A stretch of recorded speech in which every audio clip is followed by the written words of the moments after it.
Supposed to be a serious test against North Carolina wound up being a serious rout.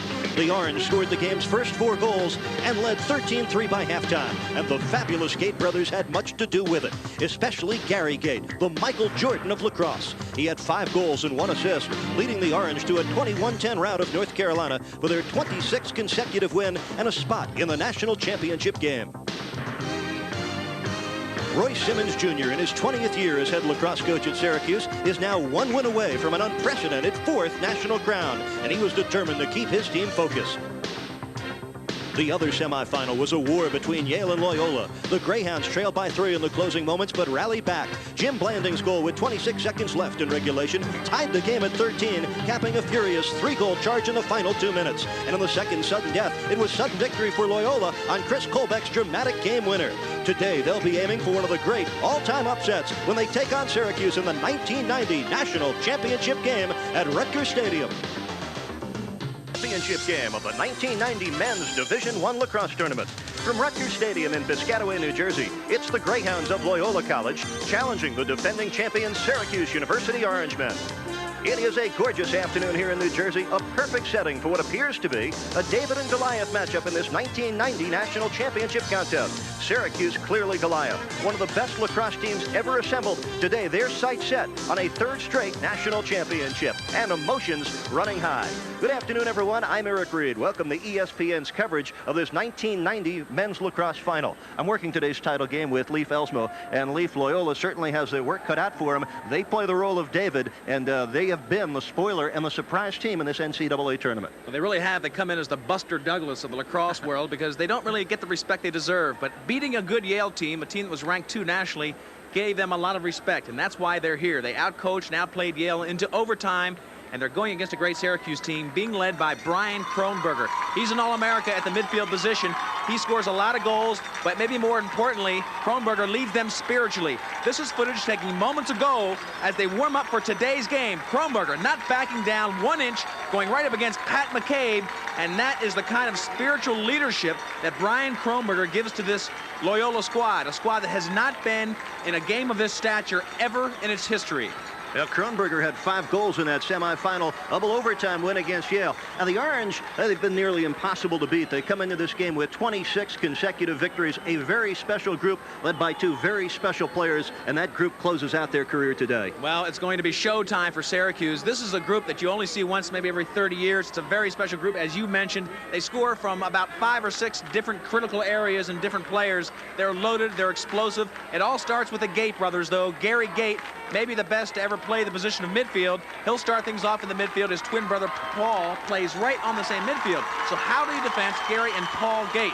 It's very, very difficult. That'll be one of the orders for Loyola today. Now, calling Loyola an underdog is an understatement, but yet their style of play says they may have a chance to win this. That's what they're hoping on. This is the kind of team that gives Syracuse problems. 2 years ago in the semifinals, Penn, with the same kind of team, zone defense, slow down tempo, took them to the limit. 11-10 victory for Syracuse, but very close. Last year, Hopkins in the finals, 13-12 victory for Syracuse, but Hopkins controlled the tempo and almost won the game. So that's the hope of Loyola. They've got to take the air out of the ball and play almost perfectly. It's a perfect day for the 1990 National Championship lacrosse game. We'll have your starting lineups in today's opening face-off from Rutgers Stadium in Piscataway, New Jersey, right after this.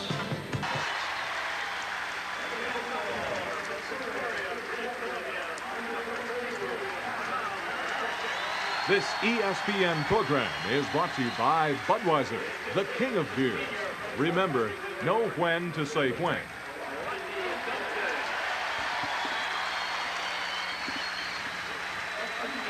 Welcome back to Rutgers Stadium under blue skies and bright sunshine. It's 12-0 Syracuse against 11-2 Loyola for the 1990 NCAA Lacrosse Championship.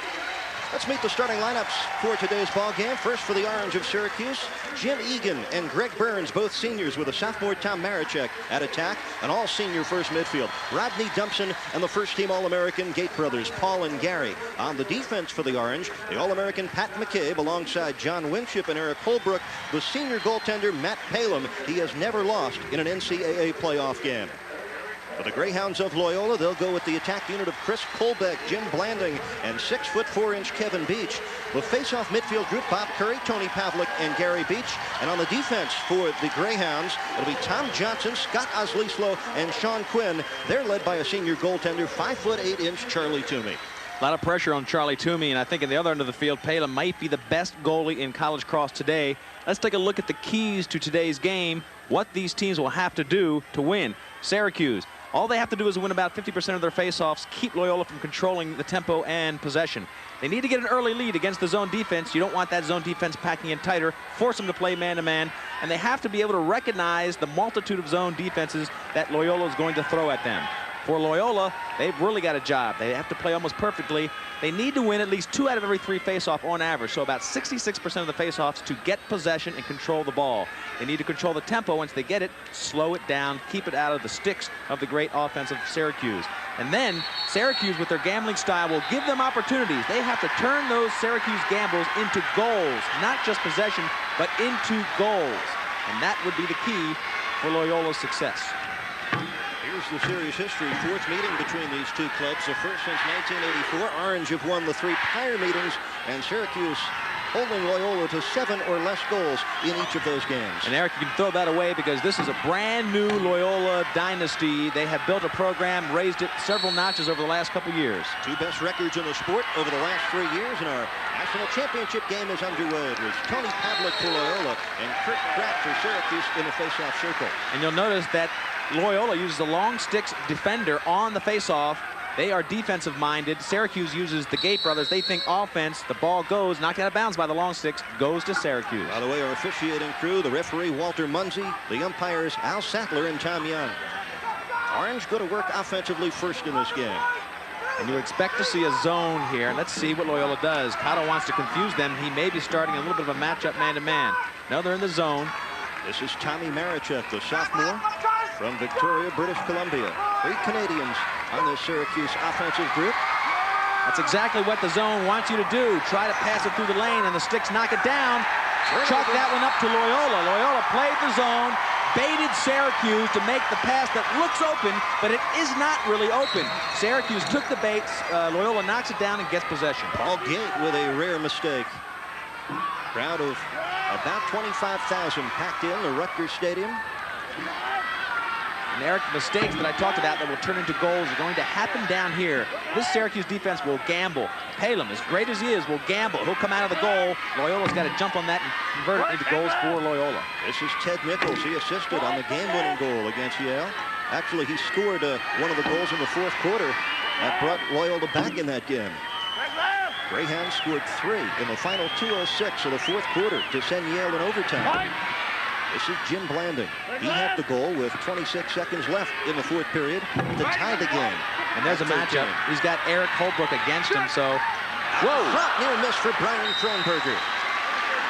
And Kronberger had 5 goals and 16 shot opportunities against Yale in the semifinals. Royce Simmons looking on from the Syracuse sideline. Well, this is the patented, the patient offense for Loyola, and here's what they do. They work it around, get a good hard cut. Here's Kronberger, and Kronberger's really been the offense for Loyola. He consistently gets open, even though you think he's covered. That's why he's All-America. On the shot, a score, Chris Colbeck, who scored the game winner in the 2nd overtime against Yale, scores the 1st goal of this national championship game. Well, it's a shocker to this great Syracuse team, I'm sure. They come in, no matter what they think, they are overconfident. They try to fight it, but I'm sure they think they're going to blow Loyola out. No way. Here comes Colbeck, comes crashing down, beating the defense of McCabe, and takes a shot from the feeder. They're putting McCabe on Colbeck, so Colbeck rolled up top. Very smart move by Loyola. They had him off the ball, and then he came crashing down, just outrunning McCabe to get the feed. Smart play, 1-0 Loyola. 2 minutes, 50 seconds into the 1st quarter. Loyola has the lead. Only one team all season long scored first against Syracuse. That was North Carolina in the season opener for the Orangemen. At Palin getting the loose ball off the faceoff. By the way, the assist on that opening goal to Jim Blanding, his 27th assist this year. 2 for 2 face-off wise for Syracuse. They've got the possessions, but they had a pretty poor offensive showing last time. Let's see how they attack the zone this time. Their 2nd shot. This is Jim Egan with it, senior out of Yorktown Heights, New York. has 4 goals thus far in this NCAA tournament. He's working against a good defensive midi in Bob Curry. See how the zone is packed right in there. They're not going to go way outside, playing Egan tough. Egan coughs it up. Good defense by Curry. Marichuk trying to stick the loose ball. It's free. Fanning on the shot. And scoring. Syracuse gets the game tire from Paul Gate. Loose ball out in front. Paul Gate puts it in the net. Loyola did a beautiful job of keeping the offense at bay, not giving them a good shot. They got the ball down. They hit a passing lane. Syracuse tried to bully it in. Loyola got the ball on the ground, but then couldn't get possession. And the ball was being pushed around the field. Here's Dumpson. Tries to get a shot off, check from behind. The ball will be pushed to the left, and then picked up right there by Gate. No, not yet. Here he'll get it on the backside, wheel around, and put it past Toomey, who was out trying to knock down Paul Gate.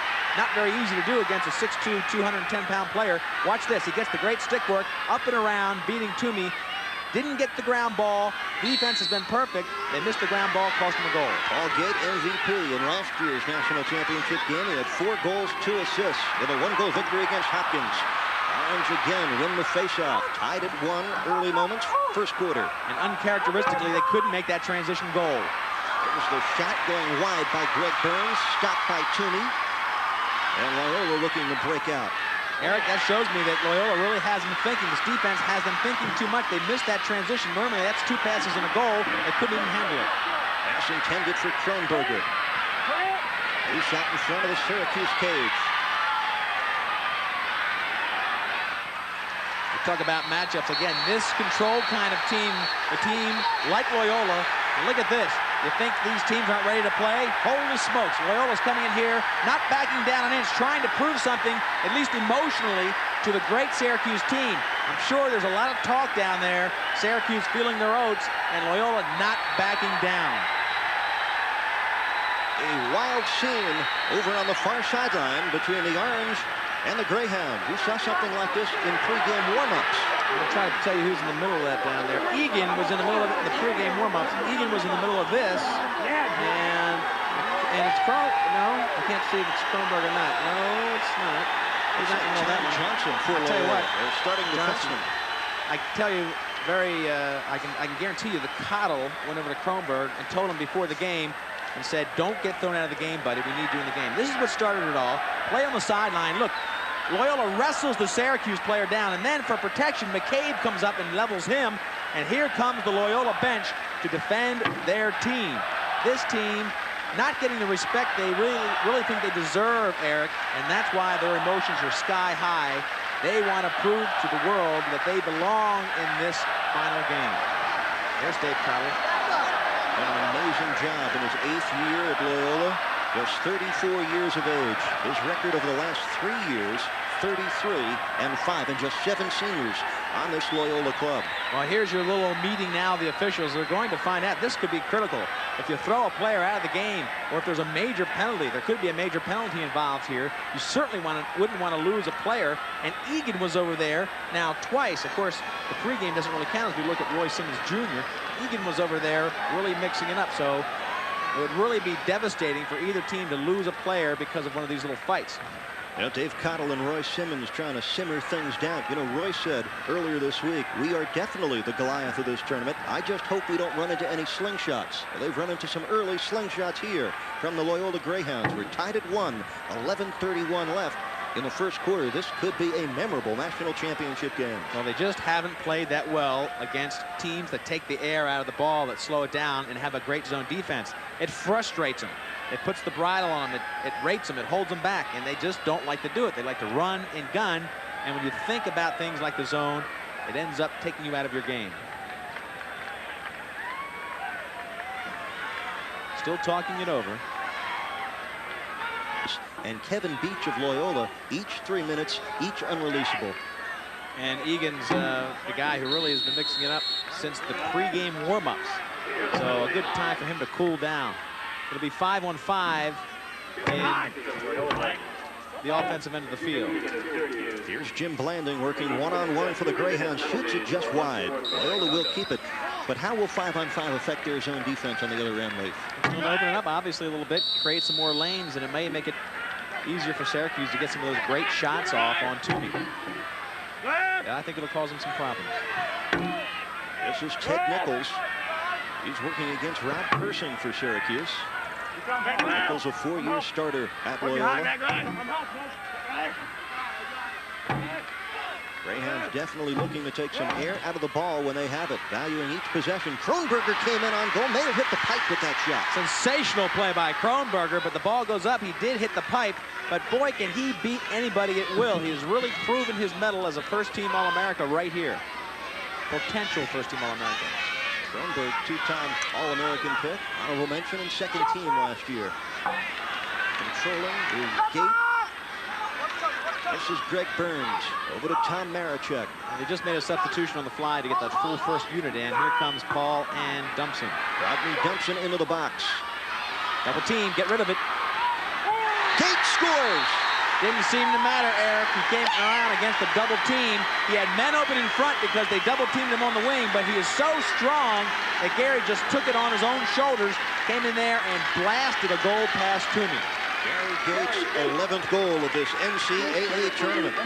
Let's take a look at it. Now watch when Gary gets it. He gets double teamed. 2 guys going out on him. That creates a lot of space. You see Marachek wide open. There's a player wide open up top. But Gary takes it against 3 now, and just with that high velocity shot, beats Charlie Toomey.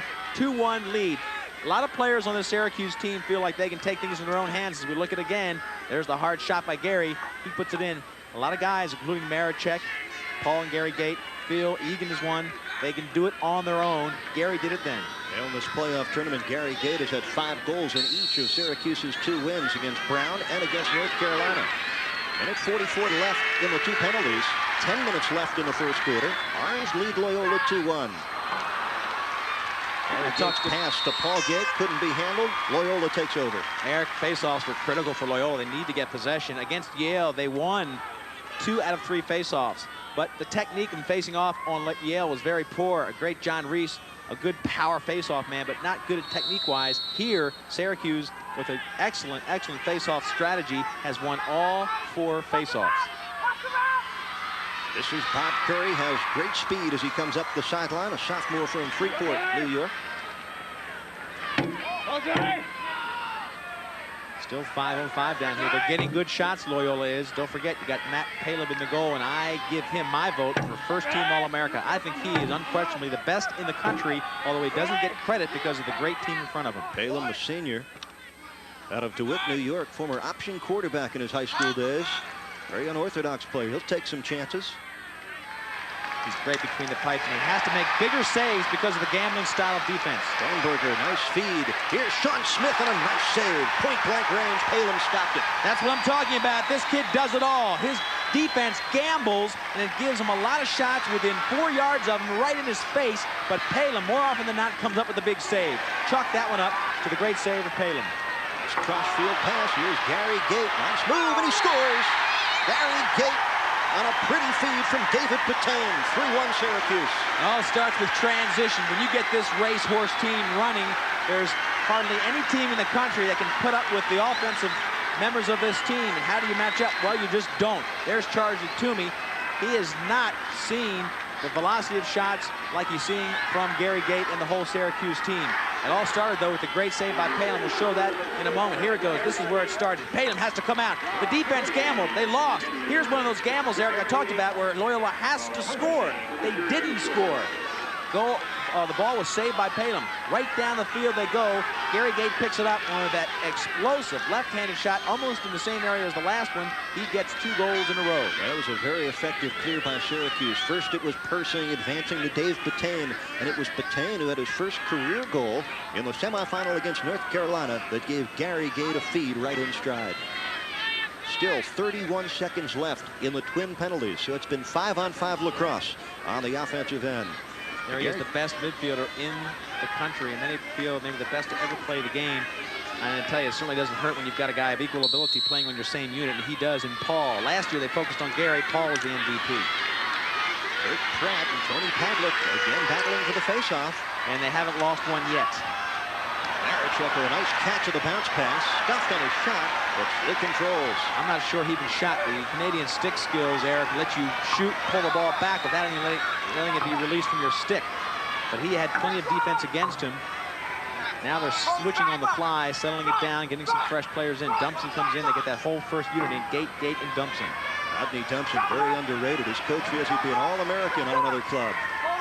This is Gary Gate. He wears number 22. And Egan's back on the field, so the penalty is over. Egan just came back in. He sets up behind. On the move, Egan, the Marichek whipped it just wide. I think he hit right off the face mask of Toomey. Nice save by Charlie Toomey. He looked it right in the teeth. Marichek with a stick low, shot high, and Charlie Toomey looked right at it and bounced off his face mask. You see the numbers on Toomey. He led the nation in save percentage last year, and that did hit right off his face mask. Good call, Leaf. 8 minutes left, first quarter. 3-1, Syracuse out in front. This is Dumpson. He whipped it over the cage. You know, you talk about the underrated player of some of these guys. Rodney Dumpson right there. He could be possibly All-America and on other teams, but he's shadowed by the Gate brothers. You saw that sensational shot right there. Tremendous velocity. He's about 6'2", 190, a tremendous athlete. Out of Nassau Community College, Dumpson been a big-time player for them. He's got 3 goals in NCAA championship play, 2 coming in the fourth quarter last year in the 1-goal win against Johns Hopkins. Nice view from the end zone. A wind-up and shot goes wide for Syracuse. They control the ball with 7:34. Paul Gate looking to answer his brother's total. The 3 goals, all scored by the Gate brothers. 2 for Gary, 1 for Paul. Eric, that shot was the shot that Loyola and Dave Cotto want to give to Syracuse. Go ahead, shoot it from right there, and they have to count on Toomey making the save. They're packing in the zone, giving him the outside shot. They don't want the shots that are about halfway in from there. That's where they've been scoring on their 3 goals. Keep them out. The philosophy of the zone. Egan's on the top. Marichek goes behind his back. The Burns behind. New turnover there. Toomey takes it away. Nice check by Sean Quinn. They got a little fancy down there. Sean Quinn made a nice check to get it back to Loyola. Well, Dave Cotto, the Loyola coach, said we must value every possession. Here's another one for them with just under 7 minutes left in the first quarter. Orange fell behind 1-zip. They lead it now 3-1. And you don't want to slip behind maybe 2 more goals. Stay within 3 of Syracuse, or else your whole philosophy goes down to 2. Kronberger on the drive, and another stop by Palem. Tell you what, again, I'm going to talk about it all game, but Palem's made a believer out of me. I think the guy's first-team All-American. He's not going to get it because of the team in front of him. He just won't get it. They don't give him enough respect, but he's done it all. Watch this. Save comes in. He looks it right in, makes a beautiful save. Palem, very quickly, MVP of this championship series 2 years ago. Last year, single-handedly saved the game for his team with 3 dramatic saves in the last 2 minutes. What more does he need to do? He's undefeated in postseason play. Every save he makes is dramatic because of the defensive pressure his unit puts on. I think he's sensational. 39-2 as a starting goalie. This is his 3rd start in the national championship game. And you're right, never lost an NCAA tournament game. 8-0 for Palem in the cage. Well, the Orange have dominated time of possession in this quarter. They blew North Carolina out in the semifinals. 21-10, jumped on them quickly. 6-1 after 1 quarter. Well, what happened there was the game face-off was at noon, but North Carolina really didn't show up to about 1 o'clock, and by then they were down 8-0. You can't do that against Syracuse. Now Marichek working one-on-one, but shot it high and wide. Orange will keep possession with 5:53 left. First quarter on a gorgeous afternoon here in New Jersey. Here's a look at the numbers posted by the senior Matt Palem. Look at that, 68 for saves, and you see the saves he makes. With a gambling defense, he's got to make them within 5 yards of him every time. Every save is dramatic because of that gambling style. He's a sensational athlete. Second midfield group on the field for Syracuse. Cahey, Kramer, and Joe Bonacci. Here's the problem with the zone. You're down by 2. There's no pressure on Syracuse to really push it in there, and there's no pressure from the defense to get the ball back. This is Dan Cahey, big, powerful midfielder from Homer, New York. Problem is with the offense of Syracuse, you just can't take the air out of this offense. They want to go to the hoop. Defense again, Eric, showing you what you don't have. They'll try to block down the passing lanes. But if they try to pass through the zone, that's when Loyola will try to block the ball down and regain possession. Tommy Marichek flipping it up top. The shot whistling wide by sophomore Ricky Kramer. Not a bad shot. If you go wide, you go for the pipe. If you hit the pipe, you get a nice little goal. If you miss it wide, you remain in possession because you're backed up by your offense. That zone stays tight, does not back up, does not contest that ball out of bounds. Orangemen with a 9-6 shot advantage. They lead it 3-1 here in the first period. in this game a lot more emotional than we may have guessed, Eric. Both of these teams really fighting at each other in the first quarter. A feisty start to this 1990 National Championship game. Perfect weather conditions after monsoon-like conditions in the semifinals. Just a nasty day. As we see Syracuse move the offense, let's think a little bit about Loyola and what they have to do to score. I wouldn't be surprised to see Marechek's shot deflected off the stick of Tony Pavlik, goes out of bounds and goes to Loyola with 4:25 left. First quarter, we step aside with a score of our 1990 National Championship game. The Orange 3, Loyola 1. Syracuse, first quarter action. I was starting to talk about what Loyola has to do to score. Kronberg's getting open for some shots. They will fall if he keeps getting open with the hard cuts. I think they've got to try some things with Beach. He's impossible to take the ball away from him. Get him the ball and let him see if he can set up some offense, because it's hard to take the ball away from Kevin Beach at 6'4", 220. Beach is on the field despite a knee injury. Being played by John Winship. That's a good matchup, strength against strength. This is Chris Kolbeck. The problem is he's not very mobile except to get him the ball. Here they go. Let's see if they set that up. Kevin Beach had 2 goals, 2 assists against Yale. Big second half. 2 of the goals and 1 of the assists coming in the second half of play in the semifinals. He's just so big and strong. He protects the stick, and it's impossible to take it away from him. That's why you won't see McCabe on Beach, because McCabe would go crazy. He'd be crawling over him trying to get the ball, but put himself in a bad position, possibly foul. McCabe doesn't like to play just defense. He likes to strip the ball. He feels he hasn't been successful unless he takes it away from you.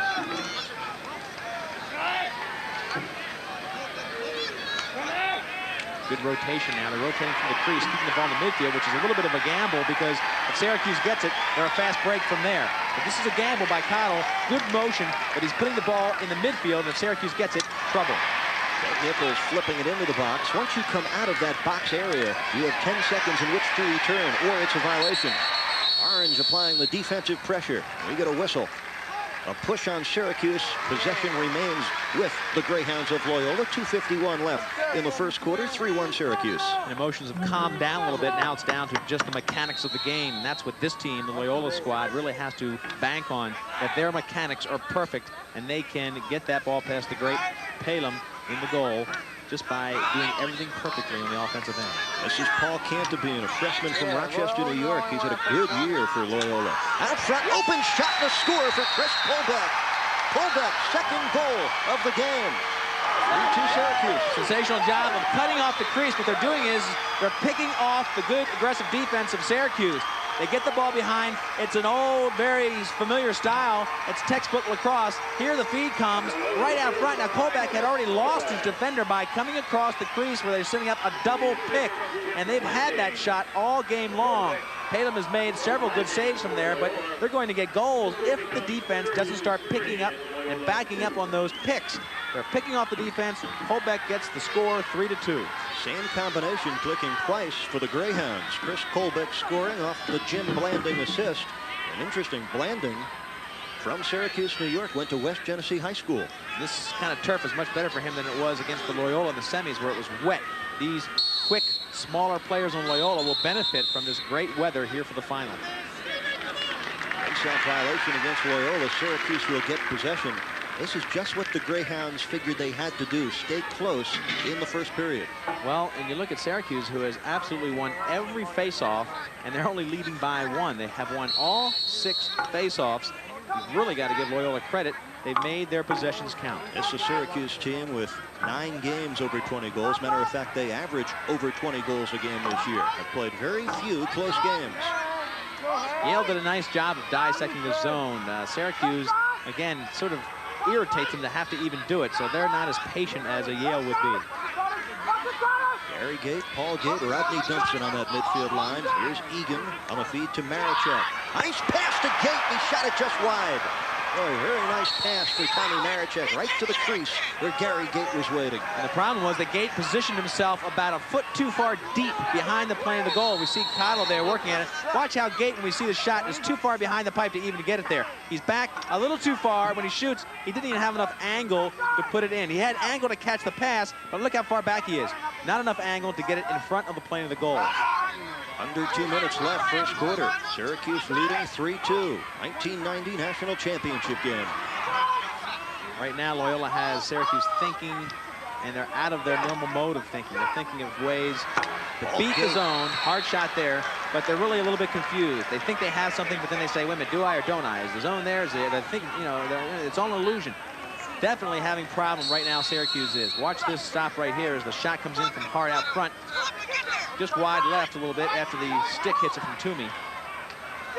Dumpson sending it for Paul Gate. Off his stick, out of bounds. Possession to the Greyhounds. Well, this is the kind of team, again, we've said it, we'll say it all game, as long as they control the tempo, that frustrates Syracuse and has the best success against this team. Here's Roy Simmons Jr. They've got to learn to beat that zone or else it's going to be a long day. Well, Roy Simmons Jr. succeeding his father, who coached for 40 years, and Roy Simmons Sr., 90 years of age. He's in attendance this afternoon. Dave Cottle, he compared this to the Georgetown-Villanova 1985 National Basketball Championship. He said, we've got to play that type of game. Now, Cottle has an excellent coaching staff. I think maybe the best coaching staff here, not coach, but coaching staff. He's got 5 or 6 assistants, 4 or 5. Very, very good, experienced, and many times All-America coaching staff behind him. First Colbeck with a missed shot, but a slash on Syracuse, so Loyola will have the first man advantage this afternoon.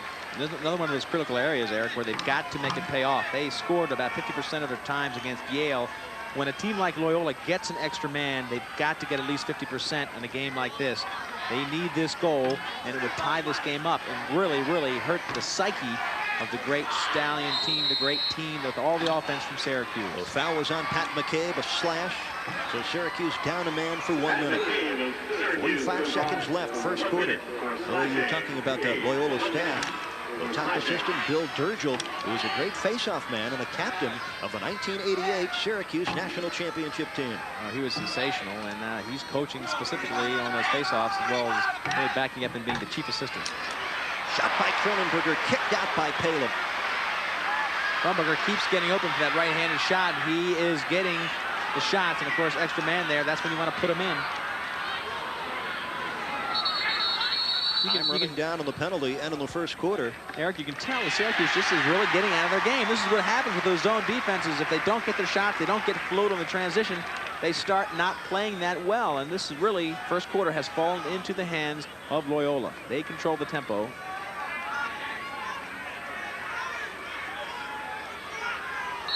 "13 seconds, it'll be tough to get a shot off. Man down, here comes Paul Gate, cross midfield.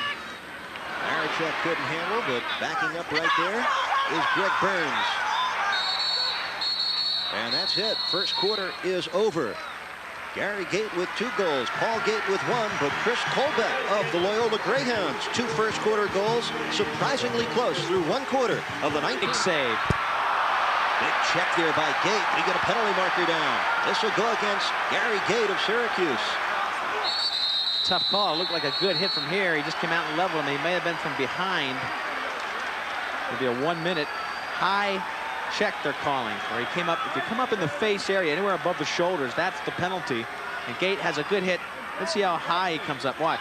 Boom. Yeah. Comes up above, right into the head. That definitely a penalty for a minute. Would have been a good hit had he kept his arms down and just used body against body. Gary Gate at 6'2", about 200 pounds, just steamrolled a 5'11" sophomore, Bobby Curry. They're calling it an illegal check. Gate will sit for a minute. Second man-up opportunity for Loyola. They look to tie it up here in the early moments of the second quarter. Second in a row, Eric. They ended the first quarter with a man-up situation. Syracuse got by that. Here they are again. Kevin Beach working behind. This is Colbeck. Colbeck, number 14, has both Loyola's goals.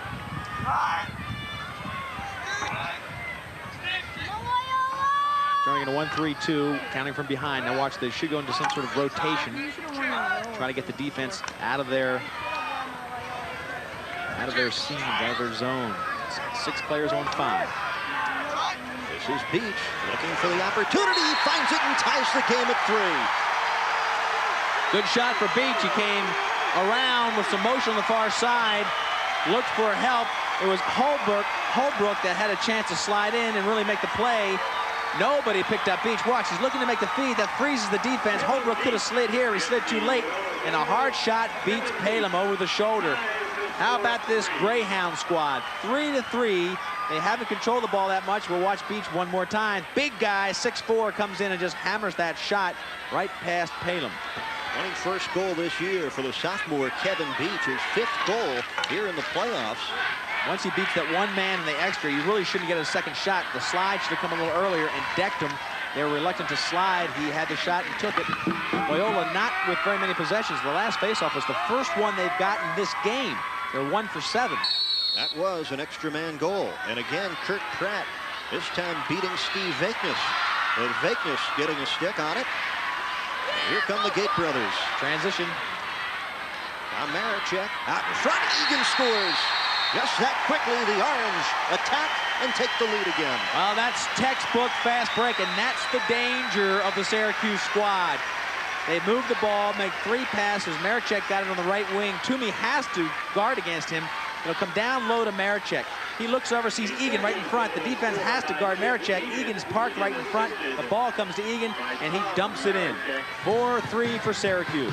Jimmy Egan unties the game. 4-3. We'll be right back here for second quarter action. With 7:26 left, second quarter, the Orangemen of Syracuse have taken a 6-4 lead over Loyola Leaf Elsmo, and now they'll work with a man advantage after the Tom Johnson slashing penalty. First chance, I believe. Tom Johnson slashed on a beautiful fast break by Syracuse. They've swapped goals a little bit here. A 2-goal lead for Syracuse. First extra man opportunity, and they really need to poke it home here. Loyola 1 for 2 in their 2 chances in the extra man arena. Syracuse with a chance, 6 against 5 to go up by 3 goals. And their first chance to work with the extra man.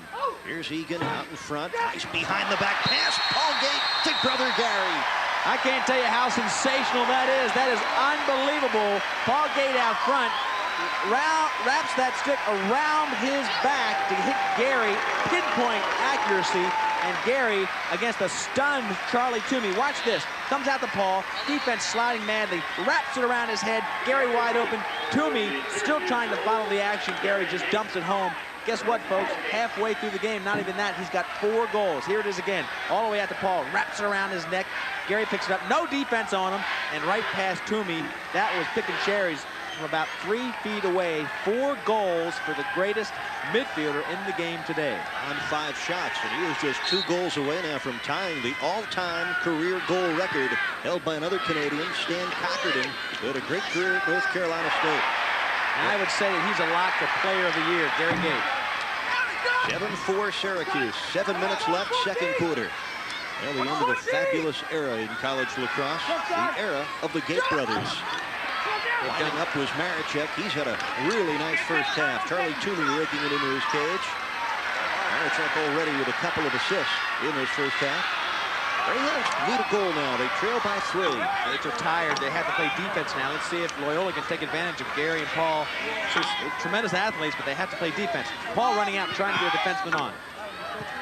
They'll slow down. They're trying to get the switching offensive players and give Syracuse a chance also to get the Gate brothers off the field. Here comes talented young Jimmy Blanding trying to hook it past the goaltender Palem. He does, but it was wide of the cage. You know, the Orange have shown that amazing ability to answer back. Twice Loyola scored in the second quarter.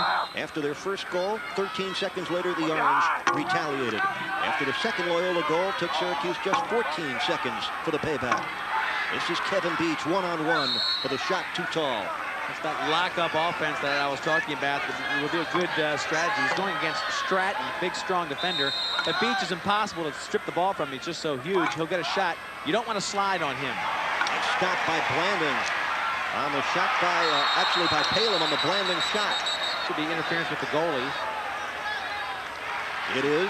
Syracuse takes possession. 5:54 remaining in the second quarter. Not a bad play if Syracuse is going to get a fast break, and that's what Cottle will probably have his team doing. Here's a beautiful wheeling shot. Palem picks it up. Ball out front. As soon as he gets a stick on it, his foot's in the crease. He is protected. That's interference. And as he comes out to get the loose ball, the whistle has blown. Syracuse gets possession.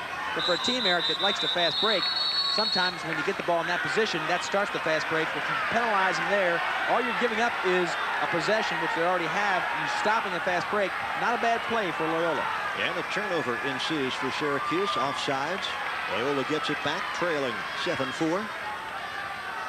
They took a 1-0 lead in this game. A minute 50 in on the first of 2 Chris Colbeck goals in the first quarter. Trailed it after one, 3-2. I was looking for the big matchup with Batain against Kronberger. This is Ted Nichols coming out in front. But they don't have Batain against him. They've got a short stick player, Kramer, against Kronberger. Kronberger can really go to town on this matchup. They've been using the crease beautifully to pick off of. See how they pack everybody in the crease?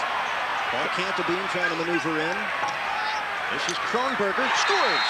Kronberger gets on the scoreboard for the first time in this NCAA title game, and it's now 7-5 Syracuse. Nice job by Loyola. What they're doing is they're stacking one high on the crease. Then they're working the ball from behind, which takes away the slide. If the slide's going to come, it's a long slide. Now watch, if they slide, it has to be a real long slide. Finally, little Kramer comes all the way down. Well, who does that leave open? We talked about the matchup. It leaves Kronberger open. Kronberger follows the sliding defenseman. Here it is again. Here, see Kramer go? Kronberger follows his defenseman and then pumps in a shot without anybody playing defense against him. Heads up play by Kronberger, but more importantly, a great scheme by Dave Cottle, and he's taking all the advantages he can off his patented slow-down offense. 94th career goal for Brian Kronberger, a senior out of Jarrettsville, Maryland. The assist from the freshman Paul Cantabine. That's just his third assist this year. They've been giving him trouble all day long by stacking high on the crease, making the slides long, and a lot of times they're not sliding, and Loyola's getting good shots off on the wings. Here comes Paul Gate in transition. Off to Maricek. Behind the back to Burns, and he scores. And again, Syracuse retaliates quickly. Well, when you get into the transition, that's where nobody can play defense against Syracuse. That's not a secret. Cottle knows that. You don't want to get in transition because the athletes are just too superior on the Syracuse team. He might be able to play with them, but not in this form. Watch the ball go down to Maricek. He's a Canadian player. Wraps it around his head all the way across the field. Gives time here for the set left-handed shot, beating Toomey, who had to go from the right pipe to the left pipe. One more time. Ball comes down. Wraps it all the way around to Maricek. Behind his head, over to Burns. Burns has time to set his feet. High velocity bounce shot past Toomey, who came from the one pipe to the other pipe.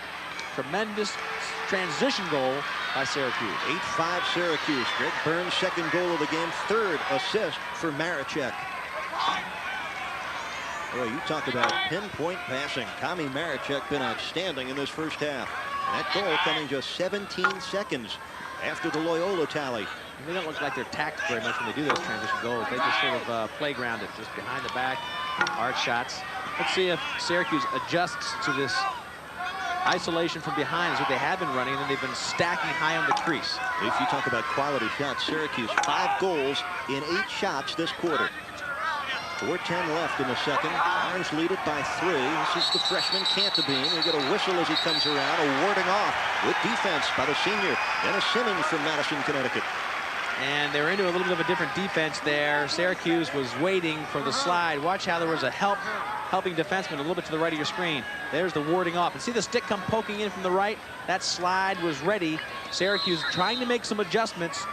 Cottle and Loyola working the ball from behind the goal, stacking high on the crease to try to take away any defensive help. Orange going to work offensively now. This is Jimmy Egan from behind, and a whistle stops play. Timeout Syracuse. 3-goal lead, 3 minutes left. They like to pad it a little bit, take him out of that zone. As expected on a pretty day here in Piscataway, New Jersey, an entertaining battle for the 1990 Lacrosse. Now their 3rd straight title. They have a 3-goal lead and 3 players from Canada that got their start in box lacrosse. And there they are, the Canadian Bacon. That's our graphic depicts them. The Canadian guys, Gate with 14 goals, Maricek 7, Paul Gate with 5. Gary Gate with his 14 goals ties him for the most goals scored in this playoff series. One more goal and he establishes a new record, beating his own personal record. This is Jim Egan working from behind the cage, setting things up. Well, they've got a new offense in here against the zone. The timeout was called. They've spread things out almost like a power play, an extra man play. But you lose possession. That's what the zone does, Eric. It makes you make about 13, 14, 15 passes, and the chances are that one of those will not be a good pass. You can get possession back. Syracuse hard on the ground ball to get it back for their own possession. Tony Pavlik had the steal, but Tommy Maricek, well, you talk about an unsung hero in this title game. Maricek has been just that to this point. Just a sophomore. He was a second-team All-American last year as a freshman when he had 46 goals. Syracuse now in almost a power play extra man situation. There's a good shot. They're spreading their offense, making the zone extend itself, trying to find some cracks in that zone. Burns missing at close range off the feed from Gary Gate. Joe Bonacci, number 1, the transfer from Navy, trying to scoop up. He draws a crowd. Bonacci still after it, being pressured by number 33 Scott Oslislo, and Tom Marichek able to vacuum up the free ball. Beach plays him tough. Marichek just dips it back over his shoulder. Paul Gate steps in. Here's Egan whistling it past the cage with 2:11 left, second quarter. Syracuse out in front, 8-5. That's the tough thing about playing him so tough way out there. Beach played aggressive defense against Marichek with the stick skills of Syracuse. That puts you at a disadvantage. They almost got one off there with Egan the hard shot with that out of bounds. Gary Gate, 3 minutes older than his twin brother Paul. Royce Simmons discovered them as box lacrosse players in Canada, brought them in as freshmen January of their first year, introduced them to his team, and they need no further introductions in the world of lacrosse. They have restyled the game with their innovative techniques. They've been great for lacrosse, and the whole Syracuse program, their philosophy, has really taken the sport back to another level of excitement. Syracuse and the Gate brothers have been excellent for lacrosse in general the last 3 years. Penalty markers down as Paul Gate may have reached in on number 18, Gary Beach. It is a slash on Paul Gate. I think it's on Beach. Or on Loyola, because the ball is staying in the Syracuse end of the field. Right here, the penalty would be against. It can't be against Beach because he's staying in the game. On Oslislo for a slash. Syracuse with the extra man for a minute here with 1:31 left. Second quarter. Beach thought it was on him, Eric, because he was leaving the field, and then the referee called that on Oslislo. He went back in, of course, for the man down. Orange 1 for 1 today with the extra attacker. Wow, this is their playground right here. The great offensive skills. Egan up top to Rodney Dumpson. That deflected off a stick wide. Just barely caught it. Toomey did. It was going for the upper left corner if you're Charlie Toomey, upper right if you're Dumpson. They started in a 1-3-2 and worked the ball. Paul Gate and Rodney Dumpson play catch with it, just inside the restraining line, about 15 yards in front of Charlie Toomey. Burns parked in the crease. Now they rotate, bring Gate down. There's Burns. One fake, he's in. Nice move, and Greg Burns tallies with the extra man. The Orange take a 9-5 lead with 58 seconds left, second period. Nice little move. They brought Paul Gate inside. Burns popped out. When Gate came in, he drew the defense. There's Roy Simmons Jr. He likes it when the extra man works. Watch this. The ball will come around. Nice move to Burns, little face dodge. And there's your goal on extra man. Beautifully done by the explosive offense. Greg Burns, third goal of the game. Back-to-back goals for Greg Burns. Senior from Fayetteville, New York. He had a 4-goal, 3-assist semifinal against North Carolina and shining here in the championship game.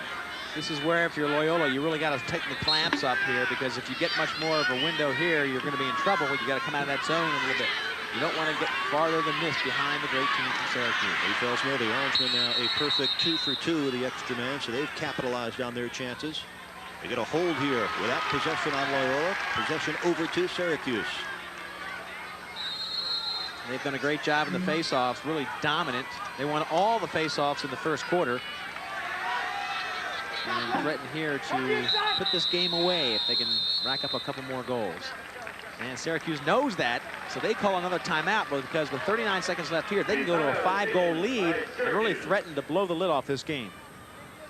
For years, and there's your record, 50-5, playoff record 9-1 at the Dome, almost unbeatable. And then, of course, 2 national championships. Well, you see those numbers, you can know why Roy Simmons said earlier, if I have tears in my eyes today, it won't be over a win or a loss. It'll be because it's the end of the Gate brother era at Syracuse University. Give Roy Simmons credit. He's given the Gates and the rest of this great talent the freedom to express their abilities. Well, he's one of my favorites. I got to tell you, Roy Simmons, I love the way he positions the game of lacrosse into the lives of these kids, and I think that's important. It's not just players. It's not just Paul and Gary Gate, the shooters.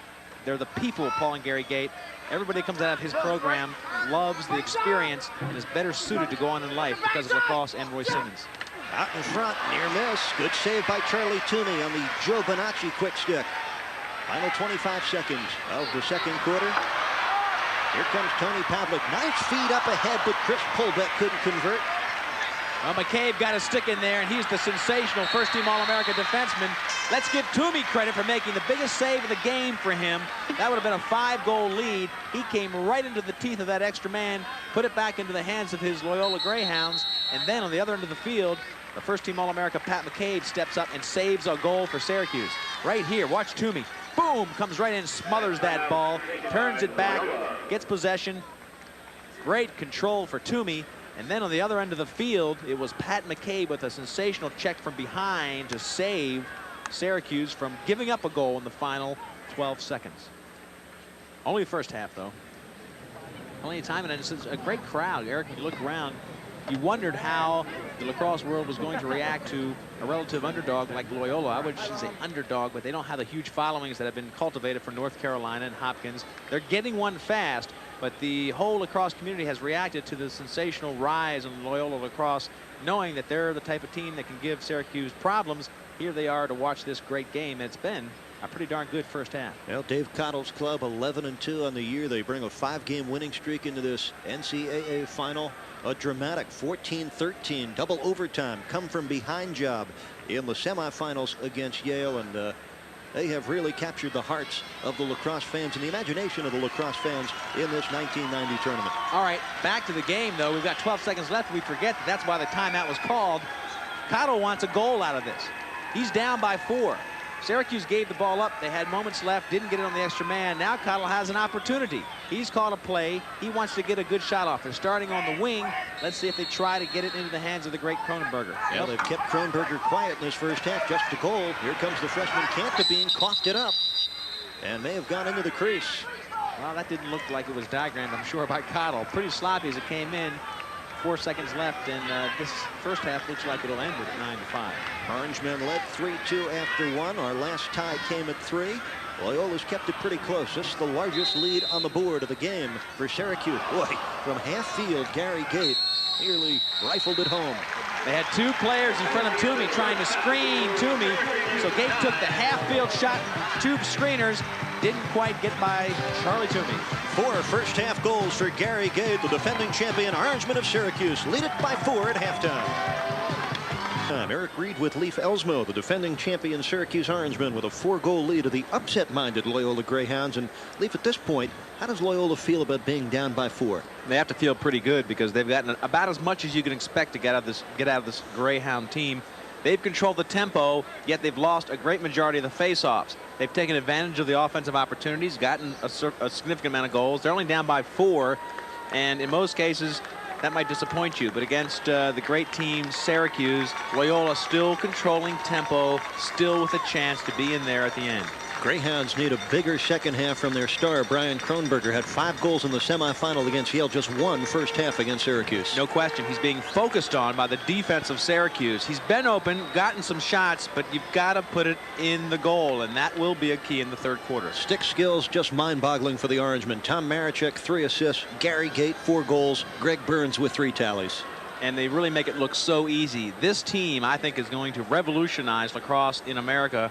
What used to be technically a bad thing to do, that's the passes behind the back, around behind your neck, those will become hopefully parts of increasingly potent offenses. They are good offensive weapons when they're done with the accuracy that Syracuse uses them. It's more than just the NCAA championship game. It's a celebration of the sport. And here at Rutgers Stadium, the defending champions lead the Greyhounds by the score of 9-5. One area they've been dominant, Leaf, in the face-off circle. We talked about that being a key for Loyola. Lola's controlled tempo without getting face-offs, and we start with shots. You can see Syracuse ahead there by 6 saves. Of course, Syracuse being pressured there, and Palem coming up big. Face-offs, there's the big margin, 12-4 over Loyola. That is really not hurting their control time, though. They're doing a good job of controlling it when they get it. Syracuse with an edge in ground balls. Clear is not really a factor. And extra man, both teams pretty darn good. Syracuse 2 for 2. Loyola right on the average of the game against Yale at 1 for 2. By the way, we mentioned that Gary Gate, the man you are looking at, has 4 goals. Took just 6 shots in the first half. We'll be back with the start of our second half here at Rutgers Stadium right after the part of the game. It is absolutely critical that Loyola takes advantage of this offensive series. They turned away Syracuse, got the opening face-off in this third period to start the second half. Loyola turned them back. Here's their offensive push. They score here. They're back to within 3. Greyhounds so far led today by the 2-goal scoring of junior attackman Chris Colbeck. And here he comes in on cage. 2 penalty markers go down. Looks like a penalty, a sensational move on the far side, but a penalty against Syracuse, and it'll be an extra man play for Loyola. And here is really a great opportunity for them to go ahead and close it up. Watch the push from behind, right into the crease. That's where the penalty starts. Palem with a nice save, but that'll cost Syracuse. There'll be a man down for the next 1 minute of play. Foul against Rob Person. The push from behind on Sean Smith, number 1. Well, 1 for 2 so far in this game. And that's a pretty good percentage, 50% if they can hold that. But this is one of those opportunities. They're getting to go 6 against 5 for Syracuse. They've got to make it count. Well, you talk about valuing each possession. This is certainly a valuable one. Blanding with a fake. Nice move, but stopped by Palem. And that was a great save by Palem. He came in low with the stick. Landing had the move. He could have gone high or low. And Palem knew just where to put the stick. It's almost uncanny. That's one of the reasons I think he is the best in Division I right now. His stick is always high, low. He reads the play beautifully. Well, I love Palem's attitude at the press conference yesterday. He said, we are not just happy to be here. If we get beat, it is the end of the world. Here comes Gary Gate into the box. Nice feed from Maricek, and he gets his first goal of the championship game. Deservedly so. Maricek with 3 first-half assists. He has really controlled the offense. The Canadian connection working beautifully. Gate came down, drew a lot of attention. You've got to respect Gary coming in. He gets help from the defense now, trying to help. Ball comes into Maricek, one-on-one with Toomey, and that is a tough order for little Charlie Toomey to make that save. Maricek gets the goal, a 5-goal lead for Syracuse. That first goal of the third period, Loyola giving it up, an extra man, not getting it, not taking advantage of the opportunity. Syracuse getting it. That is critical. It opens the gates a little more for Syracuse to turn on the Jets. Well, Tommy Maricek now with 8 goals in the tournament. That's his 34th this year. Face-off win. Kevin Beach out in front. And a nice save of Chris Colbeck, shot again by Matt Palem. That's better than a nice save. That is a top-notch save. Here it is, one-on-one. Very much like Maricek on the other end against Toomey. Maricek sticks it. Palem comes up big. Saves Syracuse again. Watch this guy, Palem. The ball comes over. It's one-on-one. When the ball goes one more step down here, it's just Palem. He comes in, right in, fist, knocks the ball away. Matt Palem having an outstanding final game. Having an outstanding year. He is definitely one of the best. He gets my first team All-America vote, although unfortunately because of the guys in front of him, I can guarantee you he will not get it. But maybe I'll be surprised. Here's Paul Cantabine coming around. ISO'd with Ricky Kramer, and he loses the ball. And Palem, we told you, was an option quarterback in high school. A daring netminder coming out, going for a spin. And going down, we'll get a penalty on Kevin Beach. Well, Kevin Beach not that mobile, especially with that hurt knee. He came out there. Look at Palem. Is he psyched? He's a leader back there, and he's taking charge with that clear. Outran Beach. Beach got wrapped up, kind of out of control, got called for the hole, and here's the explosive offense getting into gear down extra man. But let's go back to that play. Palem out of the net. He's a gambler. This is where Loyola would like to get the ball on the ground and take advantage of this gamble. Beach comes over, wraps him up. Palem playing the little hurt look, making sure he gets the whistle. When he sees the yellow flag, he bounces up, ready to go. Palem had arthroscopic surgery at midseason, missed the better part of 4 games. He's back and going out in a blaze of glory. Had 22 saves against Carolina in the semifinals. This was a 32nd man-up opportunity for Syracuse. And just missing there was Greg Burns. 10:18 left, third quarter. The Orangemen looking for their 3rd straight national title, lead at 10-5. And don't forget, this unit is 2 for 2 so far today. So you know darn well Charlie Toomey is thinking a little bit about this. These guys are so explosive and so great with accuracy.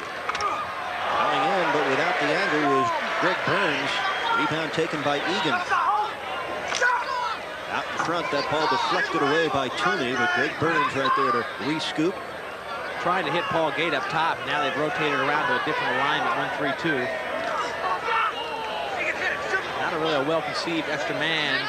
They're not taking the time yet. The last couple times they bypassed a man to get the open shot. Gary Gate one-on-one. Spectacular goal, but they're going to wave it off. They are really being tough on Gary Gate. In the semifinals, he had 2 sensational shots around the goal. He ended up scoring 5 goals, but they took 2 of them away. One was unjust, we saw in the replay against in the semifinals. But this one of the ones that looked just like the air gate shot from 2 years ago. And that, my friend, is a good goal. The referees just can't wait to take this kind of shot away from a great player. Look at him launching in. That is a goal. But they want to say he stepped on the line. It's almost like it's unfair that you're so good. Gary Gate gets the ball taken away from him. On transition, the shot and the goal by Greg Burns. So just that quickly, Syracuse strikes again. 4th goal this afternoon for Burns. 11-5 lead for the defending champs. This is a very close-knit team, and I think that kind of thing against Gary Gate, when he makes a sensational play, a play that nobody else can make, or nobody has attempted really with the ease of ability and the grace that he does, and take it away from him. Greg Burns benefits because it fires the team up. They came back with transition, got the ball into Burns. He gets goal 11. Now, you're a zone team, Loyola. You like to pack it in and slow it down. You're 6 goals down. Cottle has a big problem here. He's got to play a type of game that has not been successful with the kids he has, and it's going to be real tough. The face-off at midfield between Kirk Pratt and Steve Vakeness. Vakeness trying to get something going for Loyola. Another Greyhound from the Syracuse area. He was the captain of the 1986 West Genesee team. And against Yale, he was sensational as a face-off man. He won 2/3 of his face-offs, 14-20, and really was a key in that victory. He won the last 5 face-offs of that game, which helped the Greyhounds get back into it with those 3 goals in the final 2:06 of regulation. They won it in the NCAA's first double overtime playoff game. They trail it here by 6 with 8:50 left in the 3rd quarter. Loyola still playing a zone. And a 30-second penalty coming Push up call against with Loyola. possession. Right, push call with possession. Extra man for Syracuse. But again, Cottle forced to stay in his zone. He's still staying in his zone, but you're not going to get possession back. What he's counting on is Syracuse just not being able to be patient. They want to shoot, so he figures he'll get the ball back anyway. He stays in his zone at this point. Let's go back to that air gate shot that was disallowed. Clarify the rule on going into the crease. You can land there as long as the ball goes in the net. Right, as soon as it breaks the plane. He did not step in it. That's the only thing the referee could have thought, that he stepped on the line. He didn't step. As long as the ball breaks the plane before he comes down in the crease, that's a legal play. Gate has done it successfully from behind the goal, now from the side. A 30-second advantage for Syracuse. They go to work in a hurry. Out front, another goal for Greg Burns. Greg Burns on the extra man from Gary Gate. Burns now with 5 goals in the game. And this game is really threatening to be a blowout, as many suspected it could be. Take nothing from Loyola. It's just an exceptional team. This is Syracuse offense at its best. The ball being moved around on extra. It's 6 men against 5. Here's Burns. It'll come down one more time to him. The defense has not rotated fast enough to get there. He takes the hard shot against Toomey. And there's goal number 12. Cottle wants to go ahead and try to regroup for one last push, but this game is quickly getting out of hand. There it is, one last shot. 12-7, or 12-5 rather, a 7-goal lead. Orangemen clicking on all cylinders, including the extra man. 12-5, 8:35 left in the 3rd period. 7 unanswered goals. They've taken a commanding lead over Loyola en route to their 3rd straight national championship. It's been pretty, Leaf. It's been pretty if you're a Syracuse fan. The last time Loyola scored, 2nd quarter, Kronberger scored. The score was 7-5. They were very much in the game, down by 2. Since then, as you mentioned, 7 straight for the Orangemen. And it's only going to get uglier if you're a Loyola fan, I would believe, because this Syracuse crew is out for showtime. Maricek had a between-the-legs feed a moment ago. This team really with exceptional skills. And now Loyola forced to come out of the zone defense, play a little more man-to-man, just not matching up well anywhere on the field.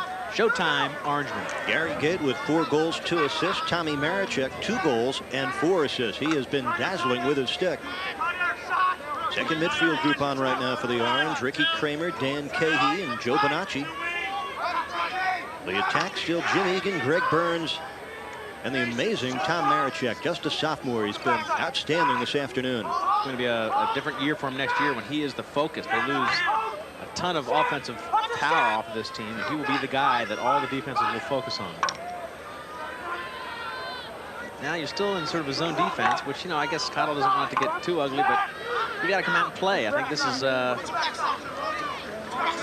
don't don't know, a little selfish or something. He's got to go ahead and, even if it doesn't match up, play man-to-man, try to get the ball, try to win the game. You're down by a ton. Let's not try to keep yourself from losing by 20. You got to play the game man-to-man and try to get the ball. 2:35 left in the third quarter. 14-9. Syracuse leads it. Egan, nice feed in front. Joe Bonacci couldn't stick it. Dan Cahey there. Back inside for Bonacci, but he loses it. A nice steal by Gary Beach, the mentioned All-American defensive midfielder for Loyola. Well, he was triple teamed on the crease, and it was really a bad decision to try to get in there. Triple teamed with that zone. He may have looked open, but as soon as the ball came in, so did 3 defenders. That's exactly what the zone wants to do, bait you inside. Nice move inside for Ted Nichols, but he lost the ball. Nichols able to scoop back up. You know, Kronberger, who has it now, really bothered by calf cramps late in that Yale game. He has not been the same player today. Nichols shot off a body. I think it was Eric Holbrook that stepped in front of it out front. Kronberger had a chance earlier in the game to put a couple goals in. He had some nice cuts and shots on Paleb. Didn't quite get the shots and hasn't been much of a factor yet. Syracuse Orangemen closing in on history. Their 4th national championship in the sport of lacrosse and their 3rd in a row. And I think the coaches were saying to him, we need a little bit more, Brian. You're the guy. You got to suck it up and try. We're on your shoulders. As tough as a load that is to carry, and not much time left. Give us all you got. Evan Anderson coming in on Cage. Weak shot goes wide. This game was once tied at 3. And on Kronberger's lone goal of the game, it was Syracuse by 2, 7-5. But since then, 7 straight Syracuse goals. No reason to go away, though. 14-5. But as I mentioned, showtime coming up. Syracuse is so exciting to watch. The rest of this game is going to have, I would bet, some creative, maybe revolutionary shots coming out of that explosive offense. And the end of a golden era of lacrosse, the Gate Brothers era at Syracuse. So we'll enjoy every precious minute as it ticks on down. Nice move by Todd Sloper. Draws a penalty marker. And Loyola will get an extra man chance here. This is a game very emotional at the outset. A bench-clearing brawl in warm-ups. Another one early in the first quarter. Can you believe that? In warm-ups, Loyola really getting into it face-to-face with Syracuse. Here's the penalty. Sloper with a tremendous move. He really kind of put the stick against his chest. And that, if he did, that would be a penalty. But great moves, great skills coming out of that pack of defense by Syracuse. Syracuse getting real loose on the defensive end of the field now with that big lead. They've got the skills to go ahead and strip people of the ball. You'll see them play defense all over that end of the field. Foul apparently on John Winship, the sophomore from Fairport, New York. It's a slash, and Loyola gets a minute man advantage. And they need it, trailing 14-5 with just under a minute left in the third quarter. This is absolutely a must-goal situation. 6 against 5. They've got to get one here.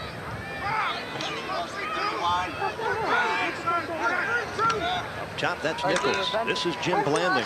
Lost the ball as he was coming in. The All-American Pat McCabe comes up with it for Syracuse and takes a whack. Well, Blanding was handcuffed a little bit from the feed by Nichols, and he really couldn't get it back to his left hand quick enough. And with the aggressive defense by McCabe, that's what Blanding was thinking about.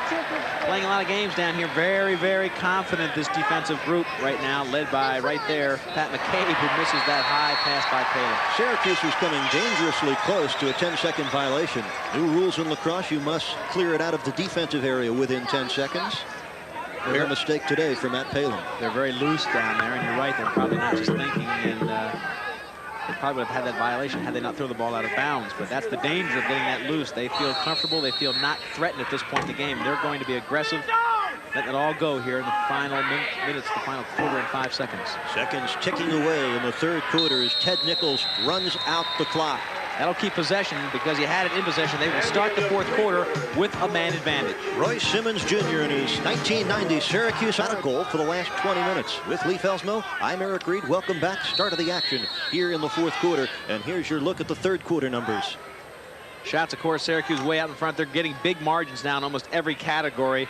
And of course, the 9-goal lead, the stats become a little bit inconsequential other than to analyze how you got there.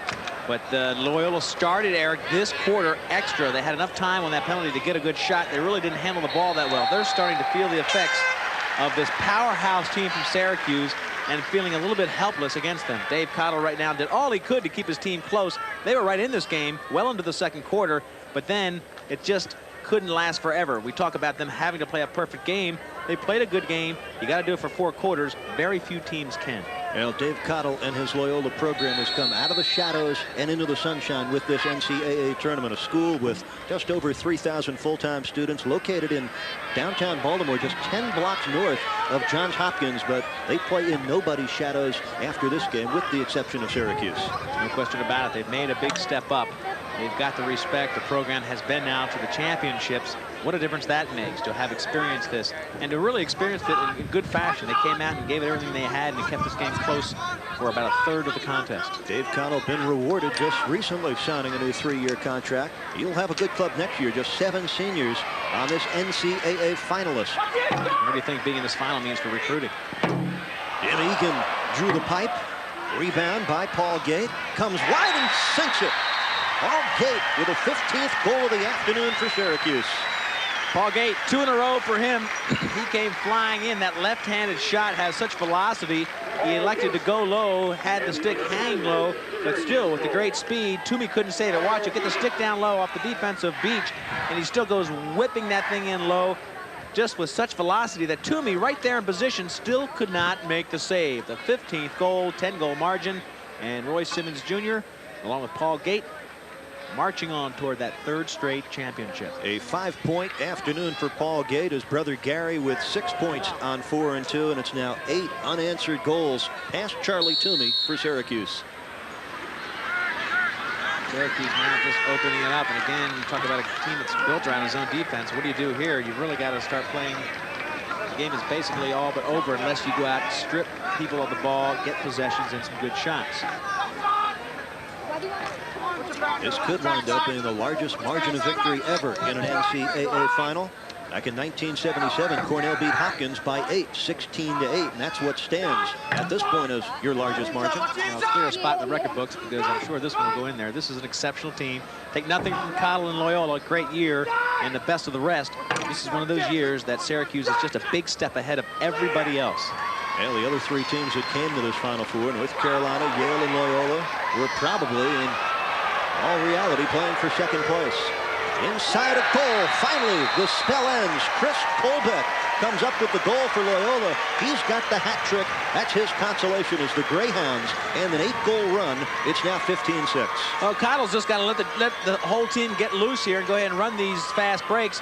This is something this team does not like to do against Syracuse, but they're perfectly capable. Great skilled players on this team. Watch the ball finally get over to Colbeck. He'll come in with no defenseman against him and beat Palem to the far side.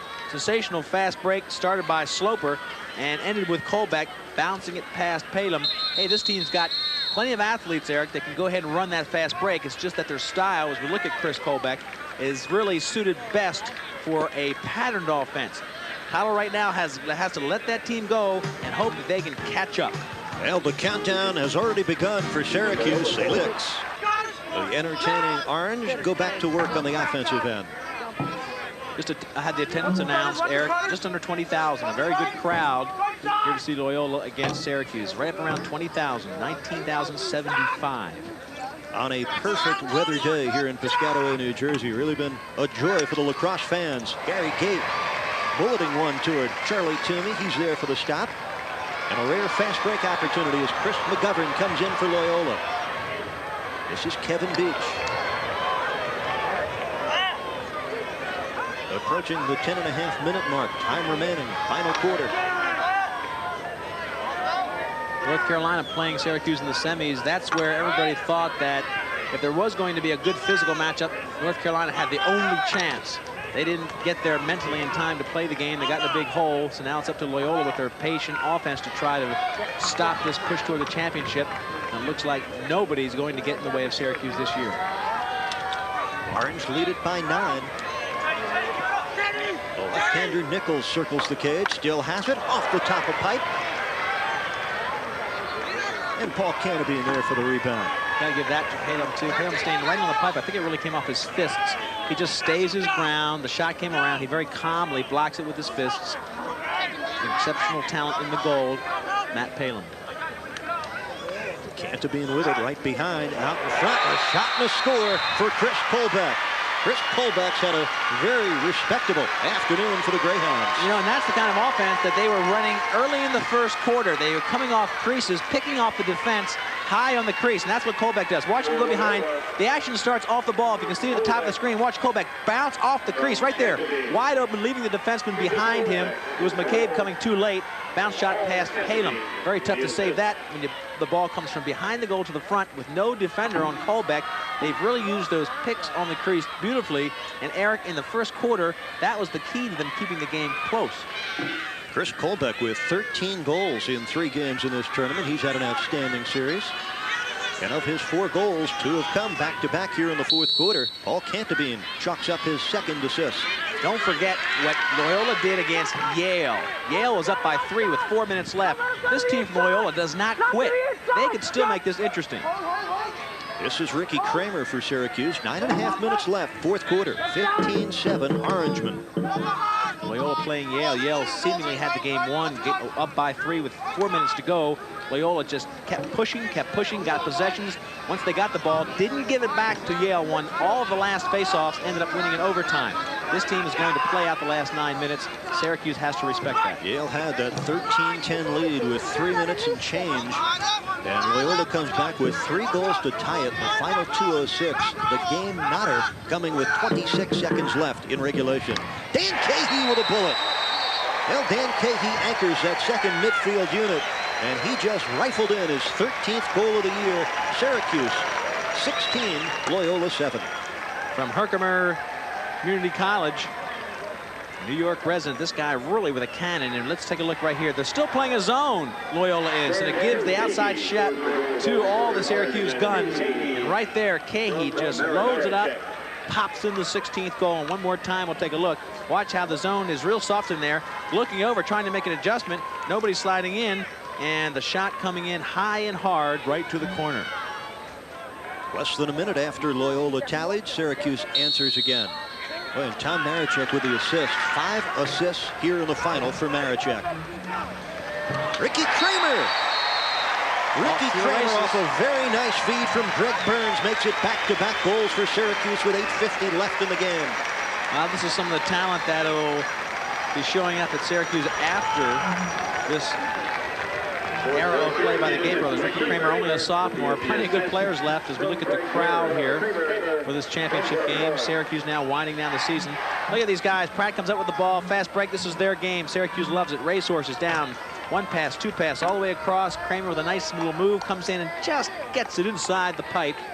17th goal of the game, and that came seconds away from the goal previous to it. 7 seconds.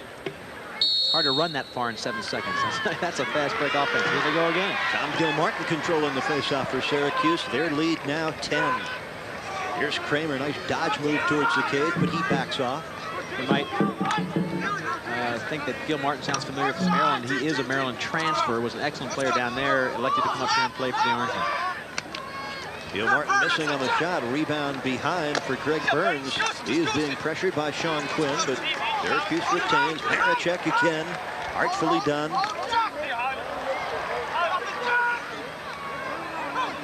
Face-off-wise, you see Syracuse getting the big possessions here. They've won the last 8 face-offs. So you talk about keys to the game. Loyola fell flat on their face when they needed to get the face-offs. Just couldn't do it against the great Syracuse face-off crew. That's what rescued them in their victory over Yale. They won the last 5 face-offs to tie it and send it to the double overtime.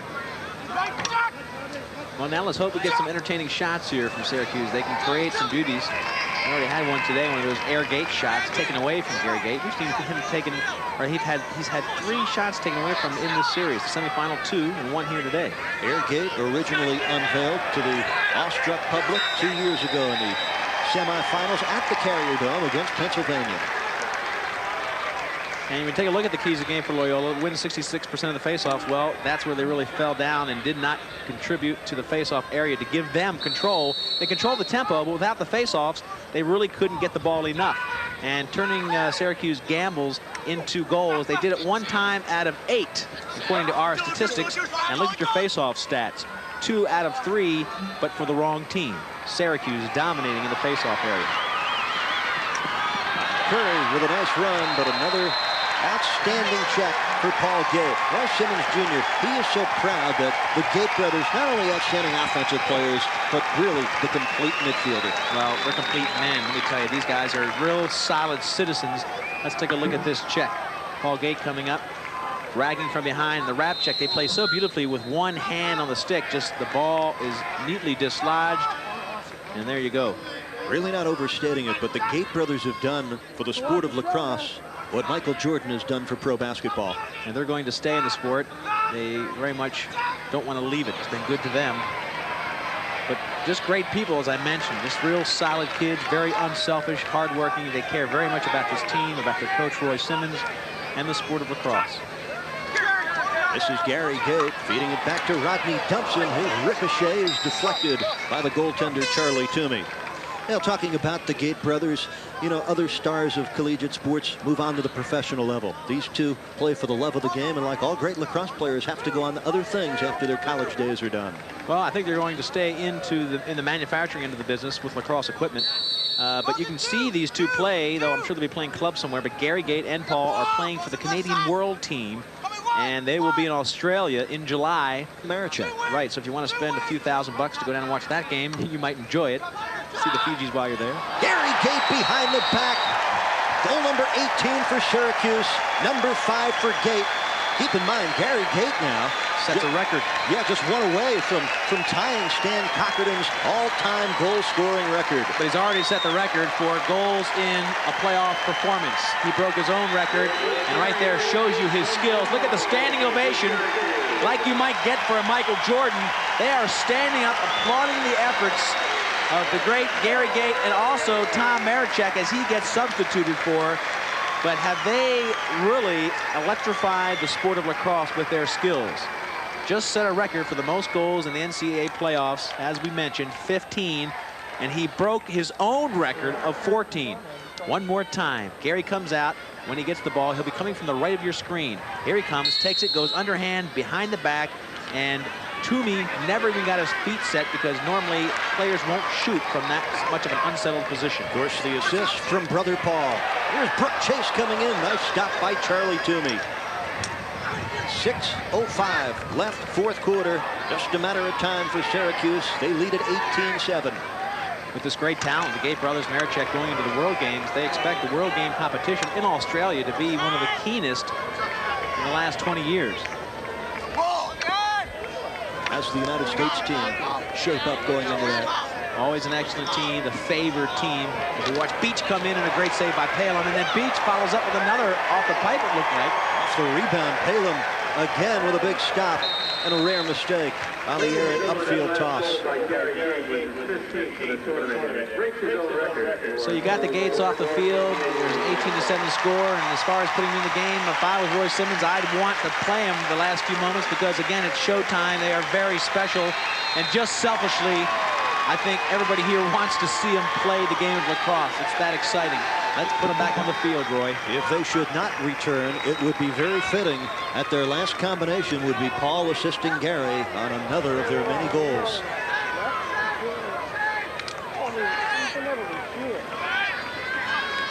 Greyhounds looking to get something going. This is Chris Dunkel, a senior from Bethesda, Maryland. First time we've seen Chris in the ball game today. Eric, 18-7, right on the margin of victory average for Syracuse for this year. And that also sets a new standard. 11 goals, their average win margin every game this year. Average 20 goals a game this year. Really only had one tight game on a rain-soaked day at Pennsylvania. Oh, there's another pipe shot. Jim Blanding, who stepped into the crease after the delivery, so it'll go back to Syracuse.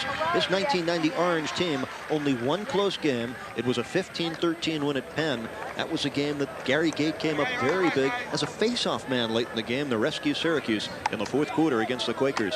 And again, that's the kind of team that gives them trouble. Penn has played them as tough as anybody over the last 2 years. It's that patient defense, that zone defense that confuses it sometimes, the high running, high scoring, electrifying offense of Syracuse. Paul Gate right there, 3-3. So many times you forget the skills of Paul, and you know, you have to wonder how good would Gary be. You know he's gonna be great, but with his brother on the same midfield, that really opens up opportunities for Gary.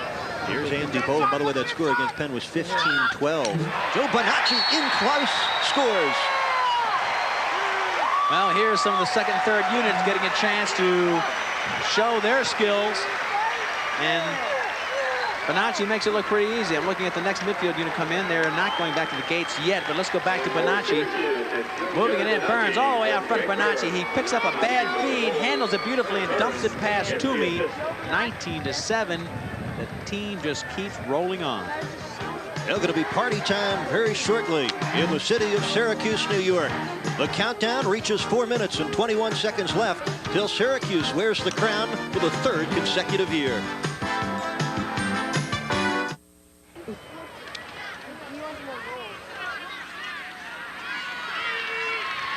The lead for Syracuse, a dozen. 19-7, 4:10 left in our championship game here at Rutgers Stadium. Here goes the transition offense of Syracuse. Doesn't matter what offensive unit's in there, they all like to run it the same. Pushed upfield, 3 or 4 passes, hard shot. And a score for Tom Gilmartin. You were talking about the former Maryland Terrapin. He dents the twine. Goal number 20 for Syracuse, a team that averaged 20 goals a game here in 1990. Well, Gilmartin's a New York kid, but he went to Maryland, wasn't comfortable there, came back to play for the Orangemen, and ended up, could have been playing a lot at Maryland. A star down there. He comes up here and really rides the pine, but that shows you the kind of skills he has. And the Gate brothers still not on the field, so maybe they are done for the day. We'll have to wait and see. Another unit coming in. It's Jason Picorni in there right now, along with Andrew Bolin. This is the unit starting after that last goal by Gilmartin. You know, Gary Gate must have snuck in because he was credited with the assist. So it's now 5 goals, 3 assists for Gary Gate. And here is Gary. So an encore performance for the Gate boys. Behind the back, Tom Marichek. They'll take a bow, Tommy. You have been outstanding and artistic on this national championship afternoon. What an athlete, what skills these Canadians bring to the game. And you're absolutely right. I wasn't looking in the right place, but Gary Gate parked behind, playing attack right now. Playing on the attack with Marichek for the final moments. And what a series that was. Marichek, 3 goals, 5 assists. How do you defend a guy that can whip it behind the back? Let's take a look. Here the ball comes all the way over to Marichek. Takes a behind-the-back shot right past Toomey, who's looking for the right half of the body. He's looking for the forehand shot. He gives him the backhand behind the neck. 21 goals for Syracuse. They have scored 14 of the last 16 goals in this title game. And coming back with an answer, Chris Colbeck, and he has had a banner afternoon. Well, we didn't see, but Matt Tatum is out of the game. That's against Hine. He snuck into the game once, little Lee Hine, who's 5'7", replacing Matt Tatum, and that's the first goal against him. And Colbeck's 5th goal today. Chris Colbeck came into this game with 9 goals in the tournament on 16 shots, so he has had an outstanding NCAA playoff. Probably an all-tournament player. He's definitely a skilled player on the Loyola program. And they've got a lot of talent, a lot to be happy about for the Greyhounds of Baltimore. But, you know, let's face it, Syracuse is one notch above the world this year, 1990. Nice check from behind by the little guy, Sean Smith. And we talk about the tournament for Chris Colbeck. 5 goals in this game, 40 on the year, just a junior, and he'll remember his game winner against Yale forever. It was a sensational moment for that whole program. They fought back, scored 3 goals in the final moments of the 4th period, overtime win. Kronberger comes in, and Lee Hine able to stop him. 2:50 remaining in the game. 21-8 Syracuse. Kronberger again, tries it behind the back and converts. Brian Kronberger, he waited a long time for his 2nd goal of this championship tilt. Showcased his skills. He came in against 1, then 2 defensemen, got wrapped up by a 3rd, but still managed to get the shot off, beat Lee Hine. Let's take a look at the persistence of Kronberger. Beats 1 defender, coming around for the right hand. Watch how he gets help on the defensive end of the field. They come in, really tie him up. Boom. To the right of the screen, there was another defender who forced him to wrap it around his head, beating Lee Hine. And there is goal number 9 for the Greyhounds. Brian Kronberger's 95th career goal. He's a proud young man. He said, I did not want to be sitting in the stands watching somebody else play what could have been my final game as a college player. That's a great check from behind as Steve Vakenas came in for Loyola. Gary Gate playing attack. He's down the field, left side of the goal. shot deflected by the netminder Toomey. There's Gary right now playing attack. Gary Gabe just having some fun. Out in front, Matt Ritter with the toss. Shot taken, but goes over the cage.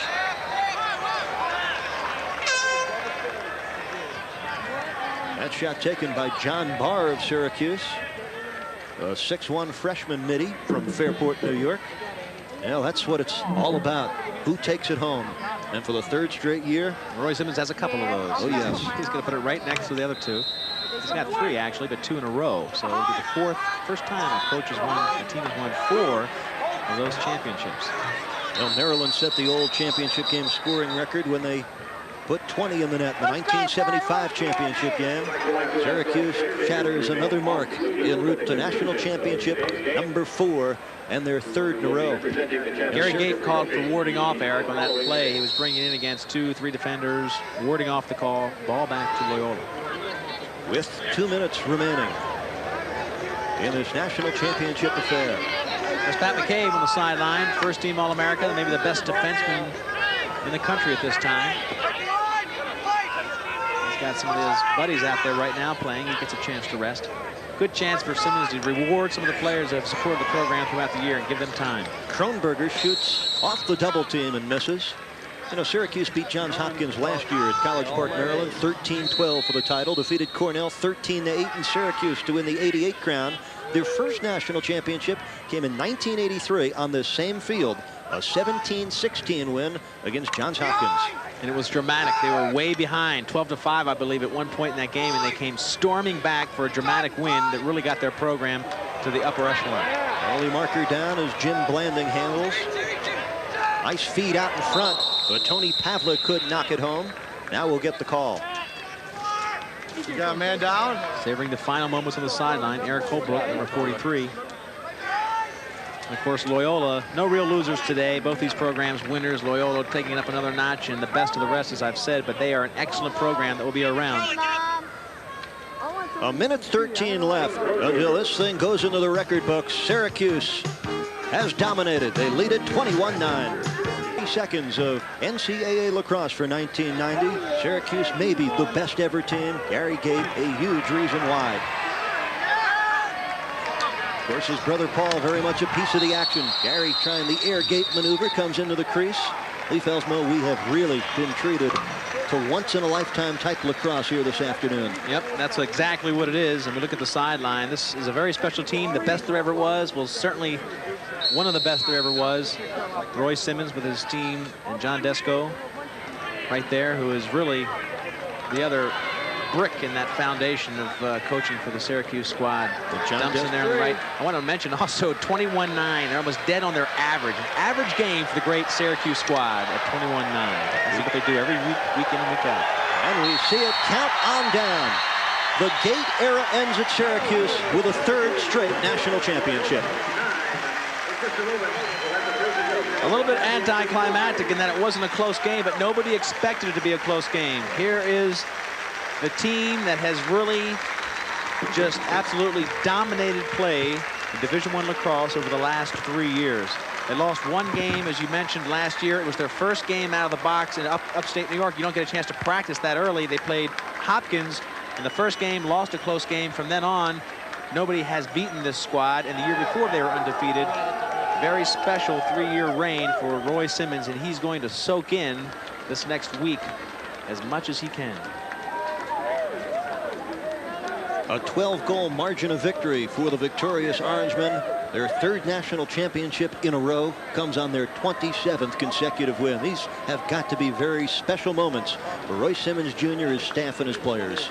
He's an emotional guy, and he knows this is a once-in-a-lifetime moment for him, for these guys. He just hates to see it end because not only of the excellence in play, but these are all solid human beings that have really reacted to the way he runs his program, and he will hate to see these friends of his leave the program. Some people live a lifetime for 1 day in the sun. For the Syracuse Orangemen, it's been 3 years in the sun. The national championship belongs to the 1990 Syracuse Orangemen. A 12-goal victory against Loyola. There's your final, 21-9. Brought to you by the Prudential. Come to the companies of the Prudential and build your future on the rock. In the sport of college lacrosse, an era of supremacy continued today for Syracuse. They hoist their third straight national championship trophy with a 21-9 win over Loyola. One of the most dramatic three-year reigns of any team in the history of the game. A team that will go down in the record books as well as the minds of all the lacrosse fans from coast to coast. Final Four next year in Syracuse, New York. Here in 1990, it belongs to the Orangemen.